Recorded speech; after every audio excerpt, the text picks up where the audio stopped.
In southeastern Vermont, the Agency of Transportation and Fish and Wildlife are working together to minimize the disturbance of future construction on a population of rare snakes in Vermont.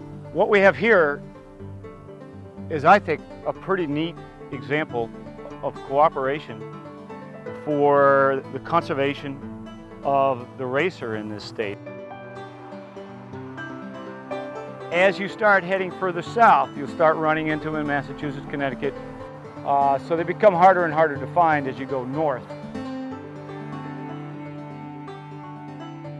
Many people who worked on the land or in the woods had seen these snakes with some regularity back 40 or 50 years ago, but the story was pretty consistent that those snakes had not been seen in the last 20 or 30 years.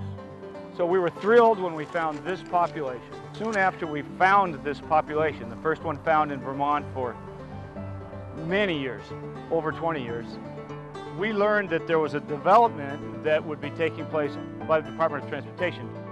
And so, cooperatively and proactively, we've been working to create alternative habitat and replace what would be lost when this gets developed. We did a study here when we got the transmitters in these snakes, and we followed those racers. They took us back to the den. We learned where the denning locations were. It's a nice spot. It's a great snake spot. He's moving. Are you going around? Wood, Andrews. I think I'll go around the other side. We got to that den in the spring so that we could catch snakes coming out and get an idea of what the population size was. We marked all those snakes with a thing called pit tags. 4, 5, 5, 5. But we also learned that the individual snakes that we were following covered a distance of about 3 miles. So they wandered a long ways. Being a larger snake and traveling the kind of distances that these snakes do, in order to maintain a population, you need more territory.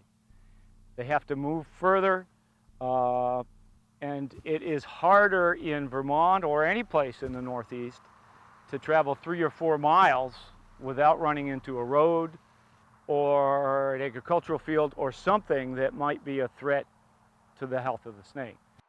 The other thing that makes it a little harder for a big snake to persist is us. Many humans have a real fear of snakes, and their first reaction when they see a snake, unfortunately, although the snake poses no threat to us, their reaction might be out of fear to kill that snake. And so a bigger snake like these guys might not be tolerated as well as something like a smooth green snake or a garter snake or some of the smaller species. We only found 7 snakes coming out of that den, but we're still creating habitat. What we needed to do was to replace the habitat through which they could move, because they won't be able to move through that area that will be developed safely.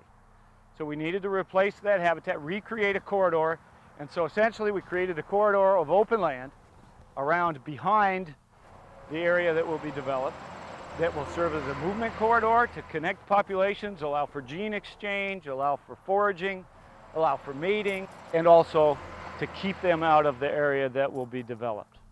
For most wildlife, habitat is the bottom line. You can lose a few individuals like that. That'll happen through predators or through human-caused accidents. But as long as they're producing young and they have habitat like this in which to feed and move, then the population should be able to recover. This will also serve as early successional habitat for turkey, deer, rabbit, woodcock, other species. But the primary function and the motivating factor here was to create this piece of open land for the eastern racer, which is pretty exciting. I think that shows that we've come a long way in our consciousness and our kind of cultural concern and awareness.